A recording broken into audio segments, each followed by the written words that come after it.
Welcome to video 14, Absolute Truths versus Moral Relativism. Let's go back to a topic we touched briefly earlier when talking about the founding principles as being based on absolute truths. There are two opposing philosophical schools of thought. They can be summarized as follows. The proponents of the existence of an objective way to measure human conduct against a set of moral absolutes, and on the other side, the moral relativists, who declare that there are no moral absolutes. According to relativism, we cannot qualify an action as good or bad in an abstract or absolute sense. Goodness or badness are always relative to a culturally accepted context. According to this belief, if taken to its ultimate logical conclusion, any action can be justified by the cultural context and or by the historical time in which it is performed. It is an obvious fact that different individuals and cultures have different moral beliefs. This, according to the proponents of moral relativism, proves that morality is merely a product of personal opinion or culture. Another argument they use in favor of relativism is the fact that moral rules have exceptions. There are certain cases in which telling a lie or even killing may be justified, for instance, protecting your life in self-defense. Relativism also denies the idea that we can make legitimate moral comparisons between different cultures or between different historical times within the same culture. This means we are not able to say, for example, that one culture's moral code is superior to that of another, or even that the same culture over time has improved its moral code and is now better than before.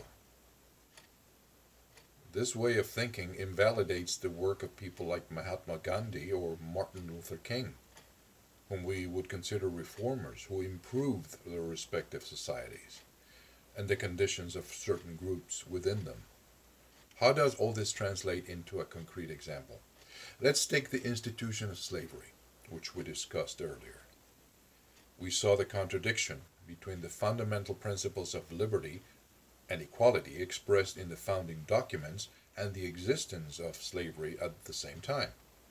We saw how the practice of slavery was accepted in that cultural context and in that particular historical moment. According to the theory of moral relativism, we would not be able to establish that the practice of slavery at that particular moment in time was bad. After all, it was culturally accepted. In the personal opinion of the slave owners, it was good. Therefore, under this logic, the people who fought to abolish this institution were bad. They were acting against the accepted morality of their society. The same argument could be applied to giving women the right to vote. The list of examples would be endless. Do you see how the argument in favor of relativism crumbles under the objective power of reason, logic, and common sense? I contend that there is such a thing as an innate sense of right and wrong that all human beings share, regardless of the time or the culture.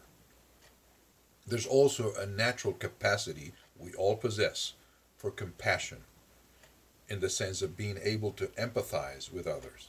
In other words, we can put ourselves in other people's shoes. Having the capacity to do this does not mean we do it enough. Even from a purely physical perspective, some of the incredible advances on the study of the brain suggest that we are wired for compassion and empathy.